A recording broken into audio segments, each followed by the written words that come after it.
ان پر وار اوچھا پڑا، زخمی تو ہوئے لیکن یہ کہ پھر تندرست ہو گئے۔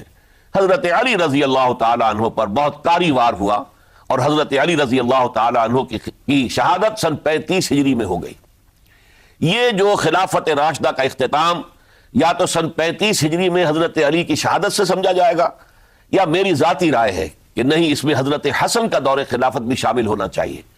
حضرت حسن کو کسی نے نامزد نہیں کیا تھا، نہ انہوں نے۔ نحمدہ ونصلی علی رسولہ الکریم، اما بعد فاعوذ باللہ من الشیطان الرجیم، بسم اللہ الرحمن الرحیم۔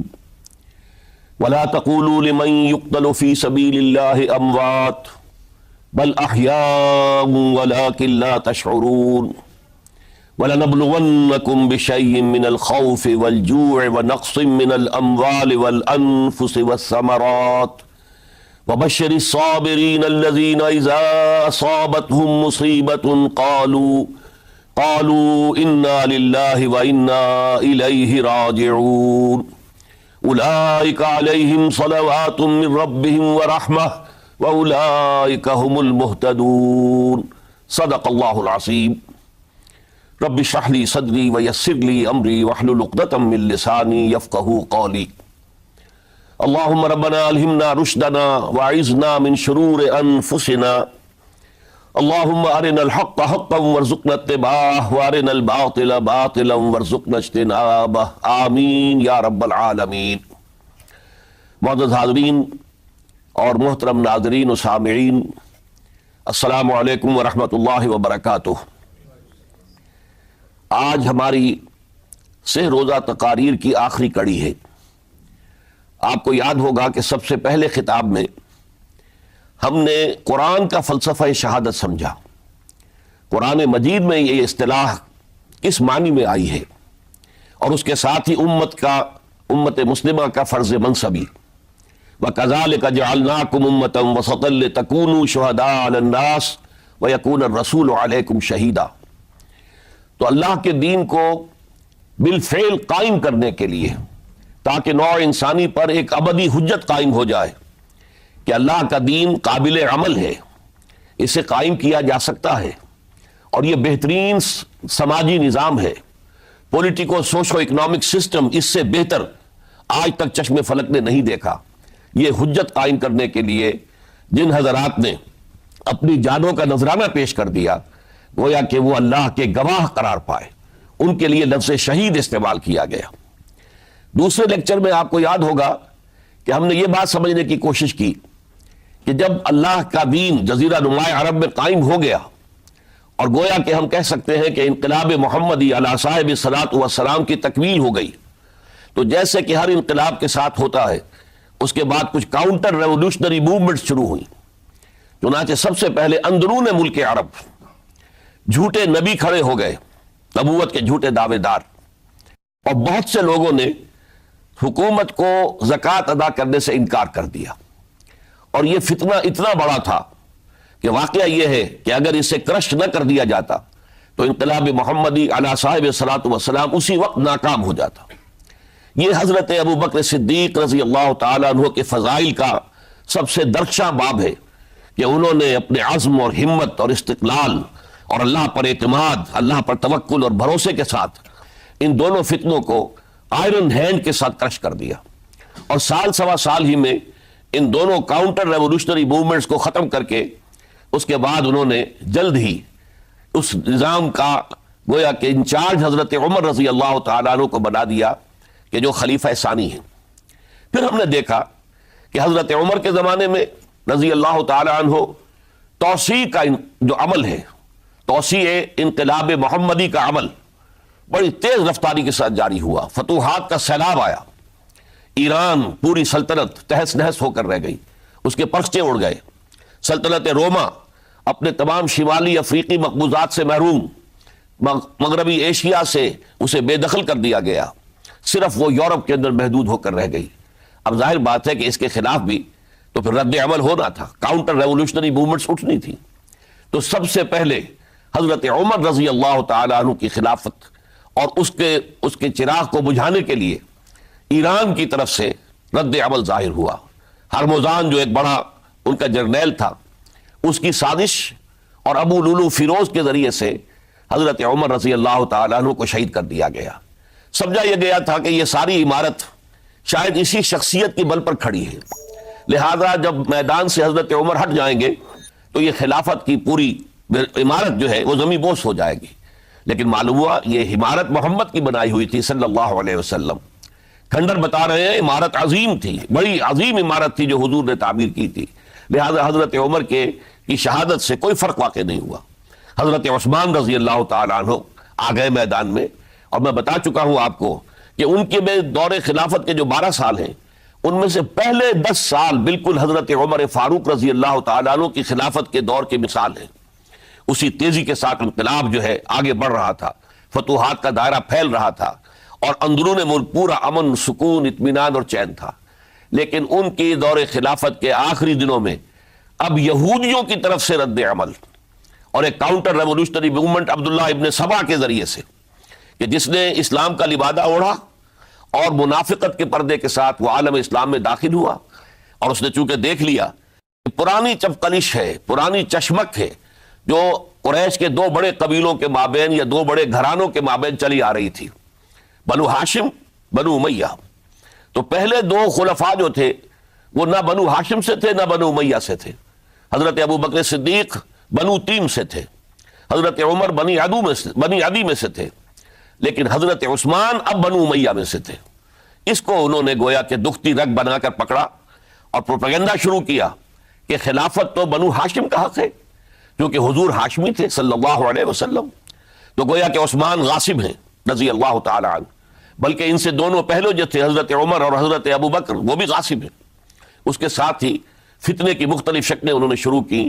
یہ الفتنۃ الکبریٰ کہلاتا ہے ہماری تاریخ میں، عظیم ترین فتنہ، جس کے نتیجے میں حضرت عثمان رضی اللہ تعالیٰ عنہ شہید ہو گئے۔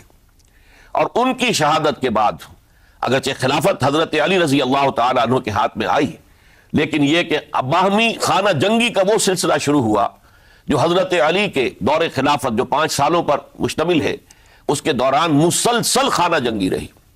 ایک طرف شیعان علی تھے، دوسری طرف شیعان عثمان آ گئے، جو حضرت عثمان رضی اللہ تعالیٰ عنہ کے قتل کے قصاص کے مطالبے کو لے کر سامنے آئے۔ جنگ جمل ہوئی، ایک رات میں 10,000 مسلمان شہید ہوئے۔ جنگ صفین میں 74,000 مسلمان شہید ہوئے۔ جنگ نہروان میں پھر 4,000 مسلمان شہید ہوئے۔ یہ شہادتیں جو چل رہی تھی یہ کس لیے چل رہی تھی؟ کہ جو بھی عمارت خلافت کی قائم ہوئی تھی اب اسے قائم رکھا جائے، اغیار کی طرف سے جو سازشیں ہو رہی ہیں، جو حملے ہو رہے ہیں، اسے ختم کرنے کے لیے ان کا مقابلہ کیا جائے۔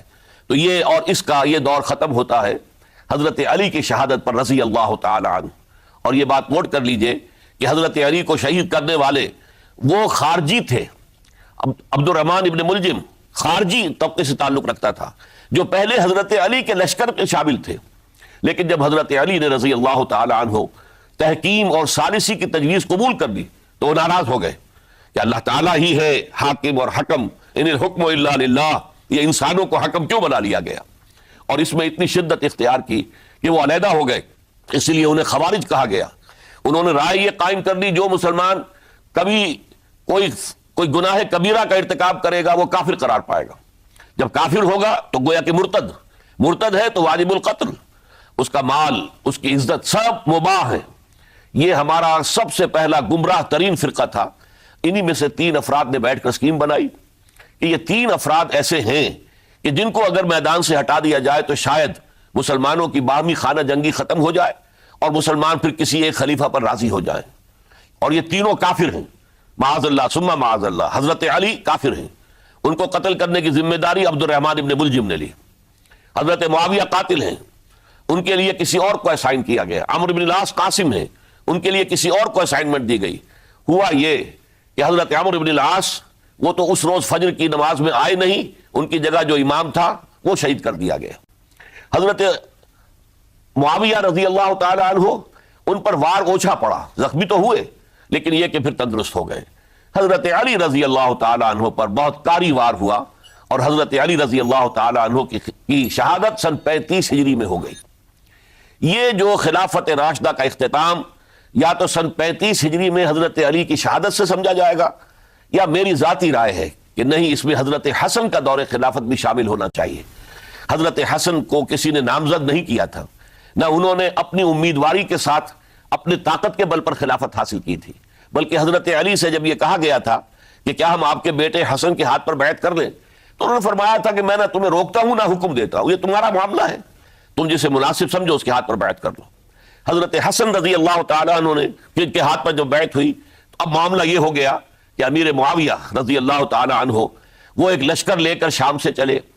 حضرت حسن 50,000 آدمیوں کے ساتھ ادھر سے نکلے، لیکن یہ ہے کہ انہیں محسوس ہو گیا تھا کہ میرے ساتھیوں میں ایسا فسادی عنصر بھی موجود ہے جو عبداللہ ابن سبا کے ساتھیوں میں سے، کہ وہ کسی اچھے کام کو پسند نہیں کرتا، لہذا انہوں نے پھر صلح کی پیشکش کی۔ حضرت معاویہ کو پیغام بھیجا کہ میں مصالحت چاہتا ہوں، بتائیے شرائط کیا ہیں۔ حضرت معاویہ نے بلینک پیپر بھیج دیا، سادہ کاغذ، کہ آپ جو شرائط چاہیں اس پر لکھ دیں، وہ مجھے قبول ہوں گے۔ حضرت حسن نے رضی اللہ تعالیٰ عنہ شرائط لکھ دی، حضرت معاویہ نے قبول کر لی، تو حضرت حسن دستبردار ہو گئے خلافت کے دعوے سے، اور اس کے بعد پھر حضرت امیر معاویہ کی خلافت کی بیعت کی گئی۔ اس سے پہلے انہوں نے خلافت کی بیعت نہیں لی تھی۔ یہ ہے سن 41 ہجری، اور اسے عام الجماع کہا جاتا ہے، یعنی یہ اختتام ہے مسلمانوں کی خانہ جنگی کے دور کا۔ پھر جمعیت ایک ہو گئی، پھر عالم اسلام متحد ہو گیا، اب پورا کا پورا عالم اسلام حضرت امیر معاویہ کے زیر خلافت تھا۔ اور حضرت امیر معاویہ کون ہیں؟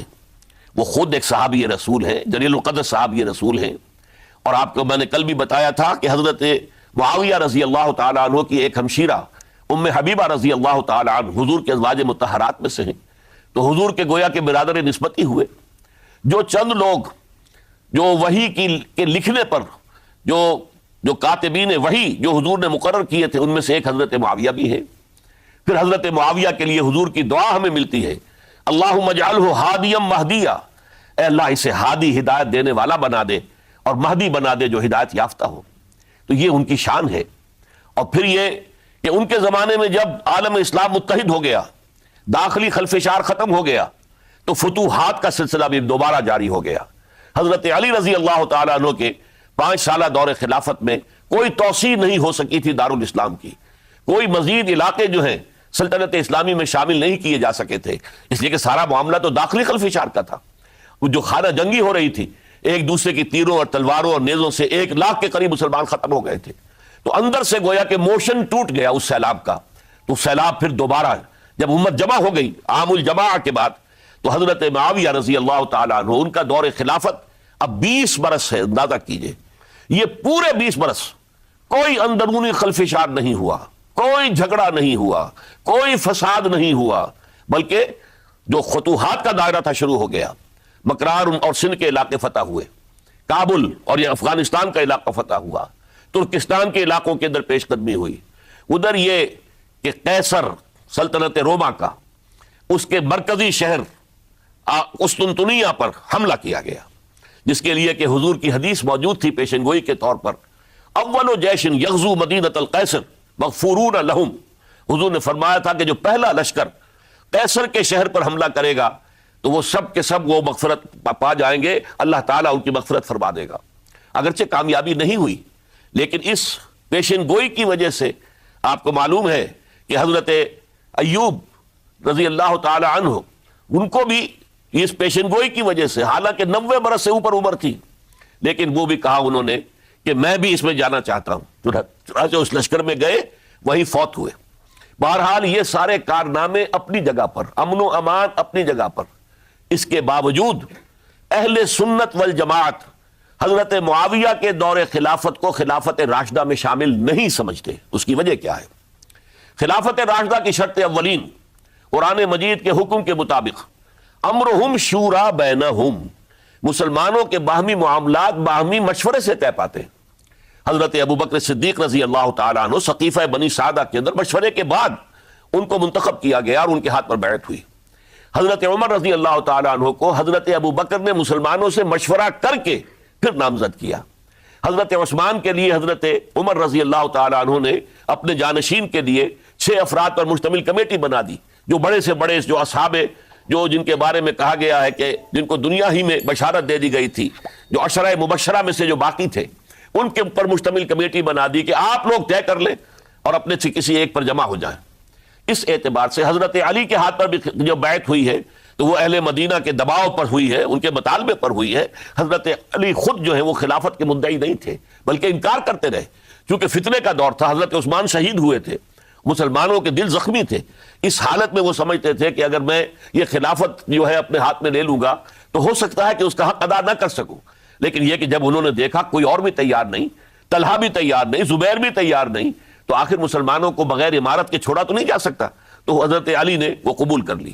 حضرت حسن کے بارے میں بتا چکا ہوں کہ ان کے بارے میں لوگوں نے کہا تو حضرت علی نے فرمایا میں نہ حکم دیتا ہوں نہ روکتا ہوں۔ لیکن حضرت امیر معاویہ رضی اللہ تعالیٰ عنہ صحابی بھی ہیں، حضور کے قرابت دار بھی ہیں، کاتبین وحی میں سے بھی ہیں، پھر ان کا دور حکومت امن، سکون، اطمینان، ہر طرح سے جو ہے 20 برس تک کوئی داخلی خلفشات نہیں ہوا، کوئی فساد نہیں ہوا، کوئی باہمی جنگ و جدل نہیں ہوا، بلکہ فتوحات کا دائرہ آگے بڑھا۔ اس کے باوجود چونکہ انہوں نے طاقت سے خلافت حاصل کی، لہذا ان کے دور خلافت کو ہم خلافت راشدہ میں تسلیم نہیں کرتے، حالانکہ وہ خود راشد ہیں، اس لیے کہ تمام صحابہ کرام کے بارے میں سورہ حجرات میں فرمایا وَلَكِنَّ اللَّهَ حَبَّبَ إِلَيْكُمُ الْإِيمَانَ وَزَيَّنَهُ فِي قُلُوبِكُمْ وَكَرَّهَ إِلَيْكُمُ الْكُفْرَ وَالْفُسُوقَ وَالْعِصْيَانَ أُولَٰئِكَ هُمُ الرَّاشِدُونَ۔ تمام صحابہ کرام کی شان یہ ہے کہ اللہ تعالیٰ نے ان کے دلوں میں ایمان کو کھبو دیا ہے، ایمان ان کے دلوں میں رچ گیا ہے، بس گیا ہے، جم گیا ہے، اور کفر سے، فسق سے انہیں تبھی نفرت ہو گئی ہے، اور یہ سب کے سب راشدون ہیں۔ تو تمام صحابہ راشدون ہیں۔ اس اعتبار سے خود حضرت امیر معاویہ بھی راشدون میں شامل ہیں، لیکن خلفائے راشدین میں شامل نہیں ہیں۔ خلفائے راشدین عام طور پر تو ہم کہتے ہیں حضرت ابو بکر، حضرت عمر، حضرت عثمان، حضرت علی۔ میں نے اپنی ذاتی رائے، حقیر سی رائے عرض کی ہے، اس میں حضرت حسن کا دور بھی شامل ہونا چاہیے 6 مہینے کا، تب وہ 30 برس پورے ہوتے ہیں، جو حدیث میں آیا ہے کہ خلافت جو ہے وہ 30 برس رہے گی، اس کے بعد ملوکیت شروع ہو جائے گی۔ تو ملوکیت کا پہلا قدم یہ تھا کہ حضرت معاویہ نے طاقت سے بزور خلافت حاصل کی، اس لیے ان کو خلیفہ راشد ہم نہیں کہتے۔ البتہ یہ ضرور ہے کہ ان کا دور بہت پرسکون دور تھا۔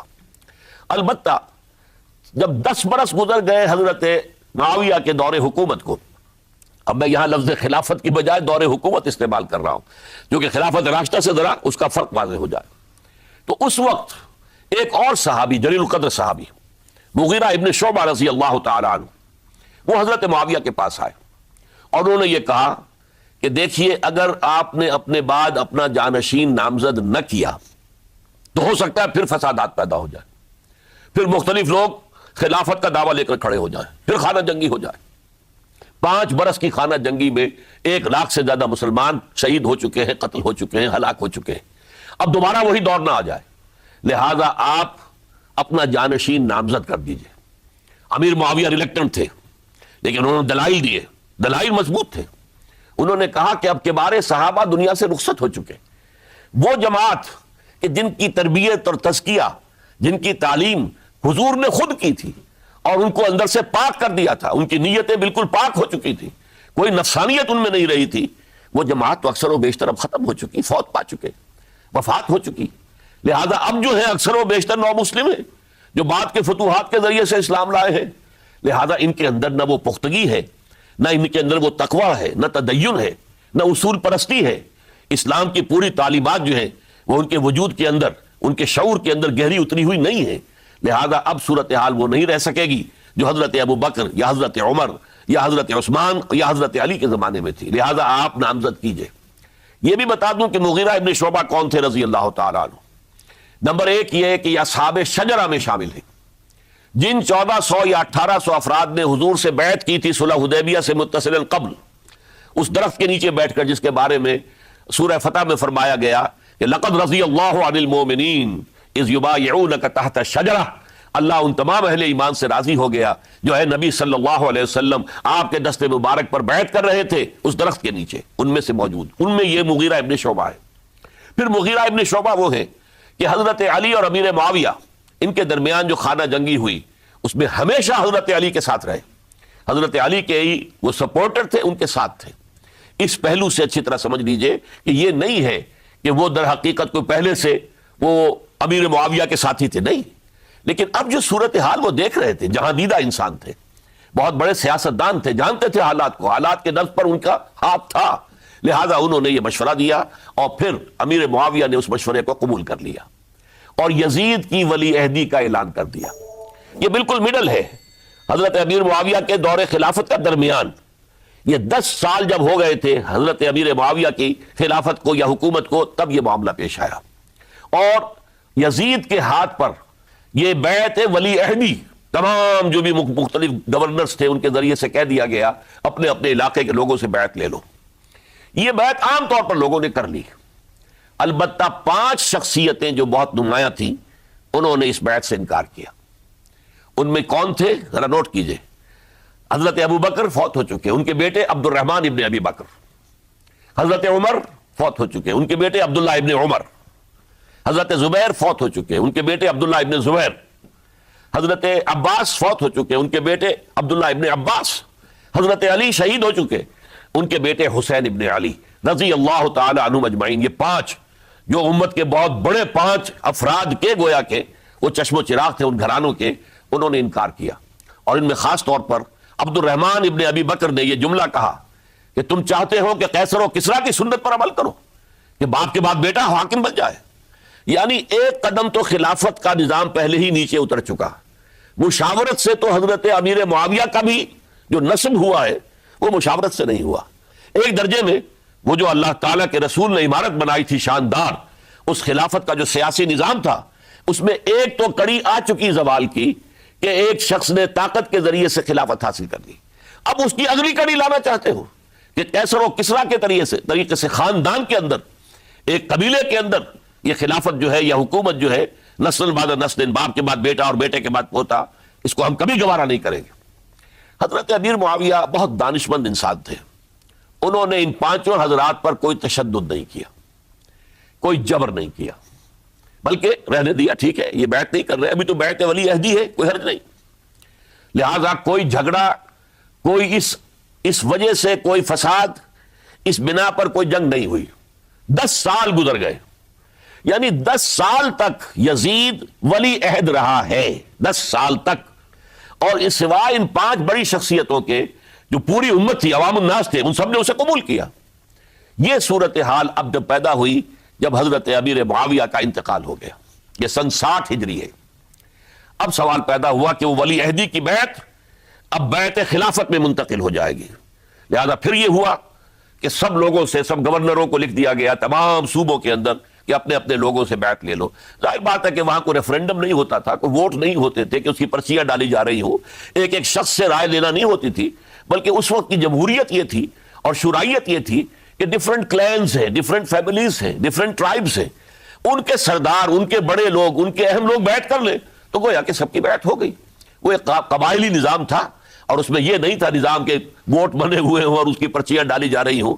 تو تمام عالم اسلام نے گویا کہ بیعت قبول کر لی اب یزید کی بحیثیت خلیفہ۔ اب وہ جو 5 آدمی تھے ان میں سے ایک فوت ہو چکے تھے، حضرت عبد الرحمن ابن ابی بکر رضی اللہ تعالی عنہما، دونوں فوت ہو گئے، لیکن باقی 4 رہ گئے۔ ان 4 کو نوٹ کیجئے، یہ بڑا سینسٹیو ایشو ہے جس پر میں اب گفتگو کر رہا ہوں۔ ان 4 میں کون ہیں؟ عبداللہ ابن عباس، عمر میں سب سے بڑے وہ ہیں، اور ان کی شان یہ ہے کہ انہیں حبر الامہ کہا گیا ہے، امت کے سب سے بڑے عالم، اور قرآن مجید کے وہ سب سے پہلے مفسر ہیں۔ اصل جو جتنی بھی تفسیری روایات ہمیں ملتی ہیں حضرت عبداللہ ابن عباس کے شاگردوں سے، تابعین سے، لہذا ان کا بہت اونچا مقام ہے۔ حضرت عبداللہ ابن عمر، ان کا مقام بھی آپ کو معلوم ہے، حدیثوں کی کتنی بڑی تعداد ہے جو عبداللہ ابن عمر سے مروی ہے، اور اس کو سلسلۃ الذہب کی پہلی کڑی کہا جاتا ہے۔ روایت حدیث میں جو سنہری زنجیر ہے اس کا آغاز حضرت عبداللہ ابن عمر ہے۔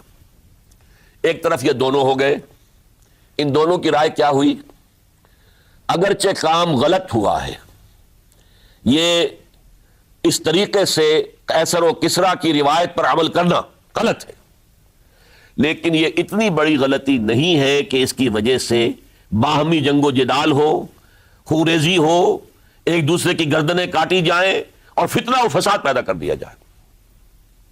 لہذا انہوں نے یزید کی بیعت کر لی۔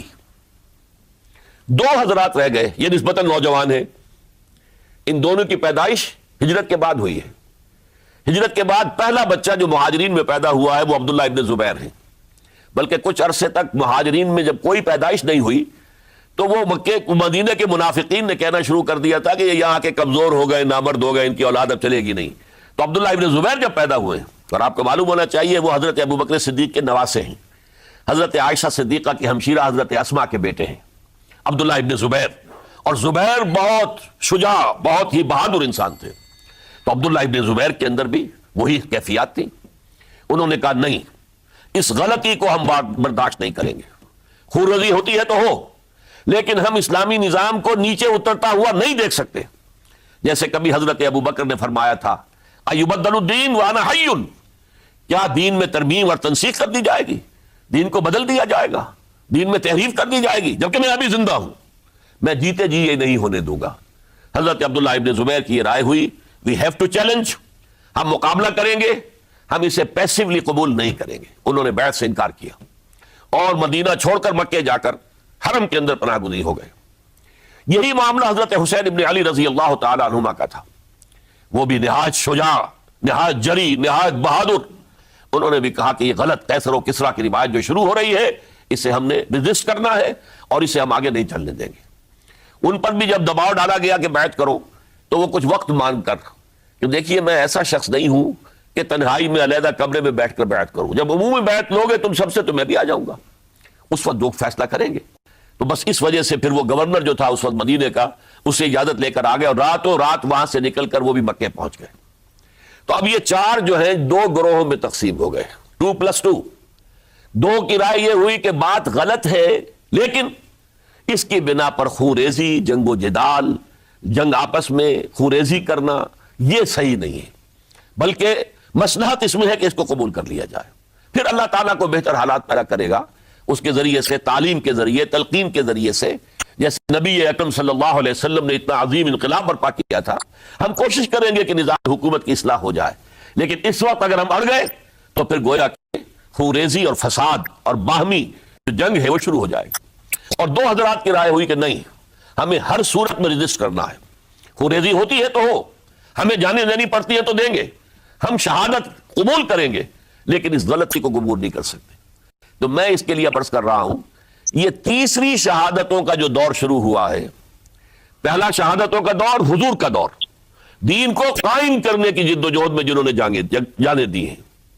دوسرا دور اس دین کے خلاف جو کاؤنٹر ریولوشنری موومنٹس آئی ہیں ان کو رفع کرنے کے لیے جانے دینا، ہزاروں صحابہ کی جانیں اس میں بھی گئی ہیں، وہ سیلمہ ابن کذاب ہو یا مانعین زکوٰۃ ہو، ان کے خلاف جو جہاد ہوا۔ پھر ظاہر بات ہے کہ حضرت عثمان رضی اللہ تعالیٰ عنہ کے بعد جو فساد ہوا وہ شہادتیں کیا تھی؟ اس دین کے نظام کو قائم رکھنے کے لیے، انٹیکٹ رہے، دشمن اس کے اندر رکھنے ڈالنے میں کامیاب نہ ہو جائے۔ اب تیسرا دور وہ آ رہا ہے کہ جب کہ داخلی طور پر اس نظام خلافت کے اندر زوال شروع ہو رہا ہے، اس زوال کو روکنے کے لیے کہ وہ اپنی اصل جو خلافت کا نظام اللہ نے اور اس کے رسول نے دیا ہے اس کی بنیاد پر قائم رہے، لہذا ہم ریزسٹ کریں گے اس تبدیلی کو اور میدان میں آ کر مقابلہ کریں گے۔ یہ حضرت عبداللہ ابن زبیر رضی اللہ تعالی عنہما اور حسین ابن علی رضی اللہ تعالی عنہما، اب ان دونوں میں ایک اختلاف ہوا۔ حضرت عبداللہ ابن زبیر کی رائے یہ تھی کہ یہ مکہ ہے، یہ اللہ کا گھر ہے، یہ حرم ہے، اور یہاں کے لوگ بہت سے برے اثرات سے ابھی تک بچے ہوئے ہیں، پاک ہیں، لہذا ہمیں یہاں رہنا چاہیے۔ اس کو مرکز بنا کر ظاہر بات ہے اسی مکے سے محمد رسول اللہ صلی اللہ علیہ وسلم نے دعوت شروع کی تھی، وہیں سے وہ پھیل کر جو ہے ایک عظیم انقلاب کی شکل اس نے اختیار کی تھی، ایک عظیم مملکت جو ہے حضور چھوڑ کر گئے تھے۔ تو ہمیں مکے میں رہ کر ہی اپنی تحریک شروع کرنی چاہیے، لیکن ادھر حضرت علی کے پاس پیغام آ رہے تھے کوفے سے۔ کوفہ چونکہ حضرت حسین کے پاس پیغام آ رہے تھے کوفے سے، چونکہ کوفے کو حضرت علی نے دارالخلافہ بنا لیا تھا اور وہاں سمجھا جاتا تھا کہ حضرت علی کے ہمدرد اور حضرت شیعان علی جنہیں ہم کہیں ان کے ساتھی، ہم خیال یہ لوگ ہیں کثرت کے ساتھ، اور وہاں سے اب خطوط کا تانتا شروع ہو گیا، آپ یہاں آئیے، ہم بےتاب ہیں، آپ کا استقبال کریں گے، آپ کے ہاتھ پر بیعت کریں گے، تاکہ یہ جو قیصر و کسریٰ کی سنت شروع ہو رہی ہے اس کو روکا جا سکے۔ وہ تانتا بنا ہوا ہے خطوط کا۔ تو حضرت حسین رضی اللہ تعالیٰ عنہ نے فیصلہ کر لیا کہ میں کوفے جاؤں گا۔ حضرت زبیر روکتے رہ گئے کہ نہیں، کوفیوں پر اعتماد نہ کیجیے. یہ زبانی کلامی ساتھ دیتے ہیں، جب ڈنڈا چلتا ہے تو پھر یہ ہٹ جاتے ہیں میدان سے. ان پر اعتماد نہ کریں آپ. لہذا یہی مکے میں رہیے اور ہم دونوں مل کر ایک بڑی طاقت بن جائیں گے. اور یہ مکہ جو ہے ہمارے لیے حصار ہے، یہ ہمارے لیے پناہ گاہ ہے، یہاں سے اس دعوت کا آغاز کیا جائے. اب یہ افسوس ہے، اسے اللہ کی مشیت سمجھا جائے. اللہ کی مرضی ہے، جو کچھ ہوتا ہے وہ تو بے اذن رب ہوتا ہے. اللہ اپنی مصلحتوں سے ہم سے زیادہ واقف ہے، ہم تو نہیں سمجھ سکتے. حضرت حسین نے فیصلہ کیا اور ڈٹ گئے اس فیصلے پر کہ میں کوفے جاؤں گا. اب یہ بھی بات قرآن مجید میں آیا ہے، حضور سے خطاب کر کے فرمایا گیا فَإِذَا عَزَمْتَ فَتَوَكَّلْ عَلَى اللَّهِ. جب ایک مرتبہ آپ ایک ارادہ کر لیں تو پھر اللہ پر توکل کیجئے. پھر یہ نہیں کہ کبھی آگے کبھی پیچھے جاؤں یا نہ جاؤں، یہ نہیں، یہ تردد یہ نہیں، بلکہ یہ کہ ایک فیصلہ کر کے ڈٹ جائیے. اس لیے کہ جو بھی نتیجہ ہے وہ تو اللہ کے ہاتھ میں ہے. لہذا اللہ پر توکل کیجئے. فَإِذَا عَزَمْتَ فَتَوَكَّلْ عَلَى اللَّهِ. لہذا سب نے سمجھایا حضرت حسین کو کہ آپ کوفے نہ جائیں. سمجھانے والوں میں حضرت عمر بھی تھے رضی اللہ، حضرت عبداللہ ابن عمر بھی تھے رضی اللہ تعالی عنہ. اگرچہ کوئی قرابت داری جو ہے قریبی نہیں تھی، لیکن بہرحال امت کی ایک شخصیت، عظیم شخصیت تھے. سمجھانے میں سب سے زیادہ زور صرف کیا ہے حضرت عبداللہ ابن عباس نے رضی اللہ تعالی عنہما. اور حضرت عبداللہ ابن عباس کون ہیں؟ ایک رشتے سے حضرت حسین کے چچا ہیں، ایک رشتے سے حضرت حسین کے نانا ہیں. کیوں؟ حضرت علی اور حضرت عبداللہ ابن عباس چچا زاد بھائی ہیں. عباس کے بیٹے، ابو طالب کے بیٹے، عباس اور ابو طالب بھائی ہیں. تو یہ فرسٹ کزن تھے حضرت علی اور عبداللہ ابن عباس رضی اللہ تعالی عنہ. لہذا انہوں نے جب کہا تو گویا کہ ایک چچا ایک بزرگ سمجھا رہا ہے. اور دوسرے رشتے سے حضور نانا تھے حضرت حسین کے، اور حضور بھی کزن تھے حضرت عبداللہ ابن عباس کے، چچا زاد بھائی ہیں. اس حوالے سے سمجھ لیجئے کہ حضور کے کزن نانا کے درجے میں آ گئے. تو یہ دو رشتے تھے حضرت عبداللہ ابن عباس کے، اور انہوں نے بڑی الہا و زاری کے ساتھ، بڑی اپنے مقام سے نیچے اتر کر خوشامد کی ہے. حسین خدا کے لیے باز آ جاؤ، حسین خدا کے لیے باز آ جاؤ. حسین اگر جانا ہی ہے تو اپنے بال بچوں کو لے کر نہ جاؤ. جس طریقے سے تمہارے باپ حضرت علی رضی اللہ تعالیٰ عنہ کو کوفہ کے اندر ذبح کر دیا گیا، کہیں ایسا نہ ہو کہ تمہیں بھی تمہارے بال بچوں کے سامنے ذبح کر دیا جائے. باز آ جاؤ. لیکن حضرت حسین اب اللہ کی طرف سے ان کے دل میں ایک ارادہ پختہ ہو چکا تھا، اور انہوں نے حضرت مسلم بن عقیل کو بھیجا تھا کہ جاؤ میری طرف سے کوفے والوں سے بیعت لے اور پھر مجھے اطلاع دو. وہ گئے، وہاں 12,000 افراد نے بیعت کر لی. اب ان کا خط آ گیا کہ یہاں تو فضا بالکل ہموار ہے، اتنے لوگوں نے بیعت کی ہے، باقی بھی جیسے ہی آپ سامنے آ جائیں گے سب بیعت کر لیں گے. لہذا یہاں پر کوئی ریزسٹنس کے لیے گویا کہ ہمارے پاس طاقت اس کوفے کے اندر بہت مضبوط طاقت ہوگی کہ ہم یزید کی حکومت کے خلاف ریزسٹ کر سکیں. اس کے بعد ہوا کیا؟ یزید نے عبید اللہ ابن زیاد کو گورنر بنا کر بھیج دیا. یہ شخص تھا بہت ڈنڈا چلانے والا. اس نے سختیاں شروع کی تو بہت سے لوگ اس بیعت سے تائب ہو گئے. لیکن مسلم بن عقیل وہ میدان میں آئے، اور ان کے ساتھ ہزاروں آدمی آ گئے جنہوں نے بیعت کی تھی، ابھی تک بیعت پر قائم تھے، اور انہوں نے گورنر کے گھر کا گھیراؤ کر لیا. گورنر کے ساتھ 30-40 آدمی تھے کل. وہ چھتوں پر چڑھ گئے، وہاں سے پتھراؤ کیا، اور وہاں سے جو 30-40 آدمی کوفے کے تھے ان سے کہا تم اپنے اپنے لوگوں کو کہو کہ چلے جائیں واپس یہاں سے.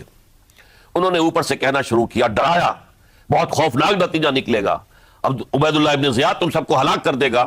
ایک ایک کر کے بھیڑ چھٹتی چلی گئی اور صرف چند افراد رہ گئے، اور اس کے نتیجے میں حضرت مسلم بن عقیل شہید کر دیے گئے.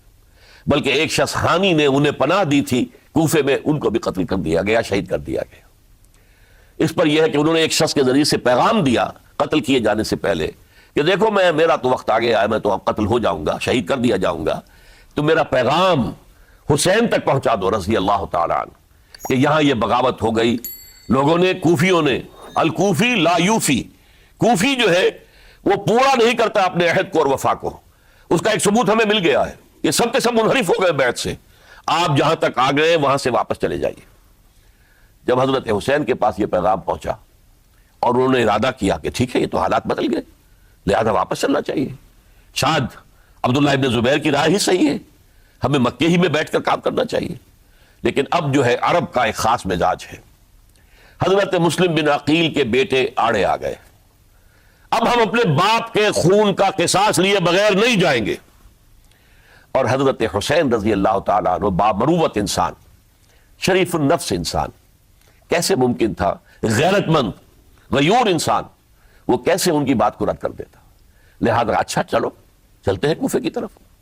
آگے بڑھتے چلے گئے، کربلا میں پہنچ گئے، جو کچھ وہاں ہوا ہے پھر آپ کو معلوم ہے۔ اس میں یہ بات ہے، پہلے 1000 کا لشکر بھیجا تھا عبید اللہ ابن زیاد نے، اس پر حضرت حسین رضی اللہ تعالیٰ عنہ نے جو باتیں کہیں وہ کچھ اثر انداز ہو گئی۔ ان کا افسر جو تھا حر بن یزید تمیمی، وہ بعد میں حضرت حسین کا حامی ہو گیا اور حضرت حسین کے ساتھ ہی اس کو بھی شہادت نصیب ہوئی۔ پھر دوسرے کو بھیجا عمرو بن سعد۔ عمرو بن سعد بھی ایک بڑی عظیم شخصیت کا بیٹا تھا، حضرت سعد ابن ابی وقاص جو فاتح ایران تھے، اور جن کو غزوہ احد کے موقع پر حضور نے فرمایا تھا کہ اے سعد تیر چلاؤ، میرے ماں باپ تم پر قربان ہوں۔ جبکہ احد میں گھیراؤ کر لیا تھا حضور کا اور کفار قتل کرنے کے لیے ہجوم کر رہے تھے، اور کچھ حضرات تیر چلا چلا کے انہیں پھینک رہے تھے، دور جو ہے ہٹا رہے تھے، ان میں سے حضرت سعد ابن ابی وقاص بھی تھے۔ پھر وہ فاتح ایران تھے، اسی لیے گورنر بن گئے تھے ایران کے۔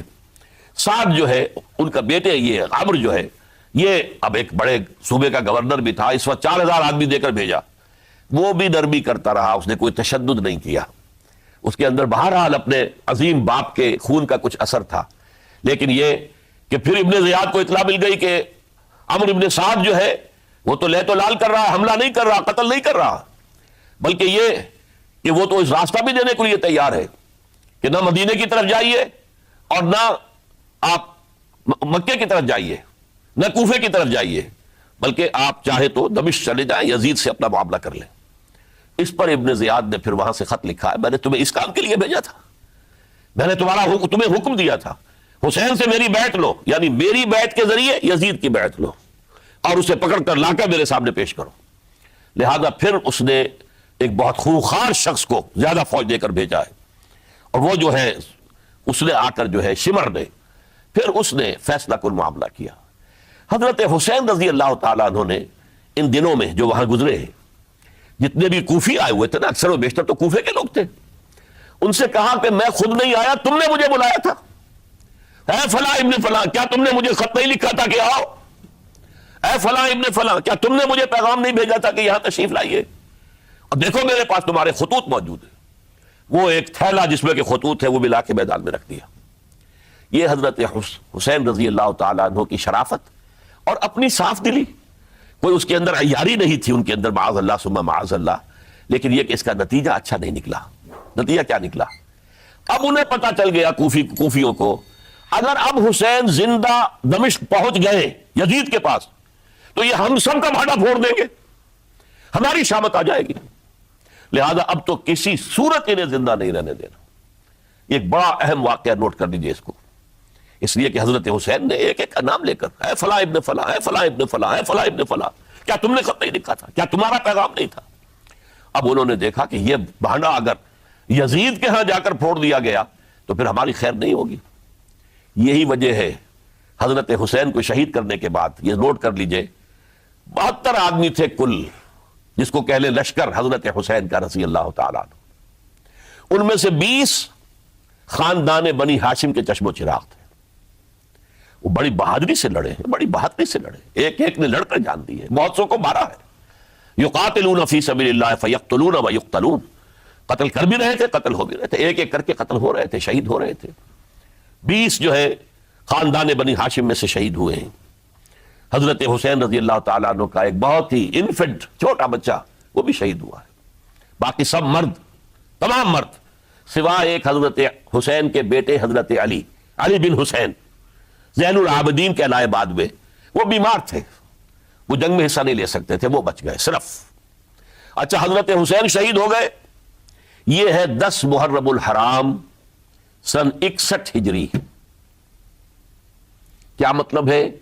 حضور کے انتقال کے ٹھیک 50 برس بعد، سن 11 ہجری میں حضور کا انتقال، اور سن 61 ہجری میں حضور کے نواسے، اور جن کے بارے میں حضور نے فرمایا سیدہ شباب اہل الجنہ، حضرت حسین شہید کر دیے گئے۔ اور اس کے بعد اس لشکر نے خیموں کو آگ لگا دی۔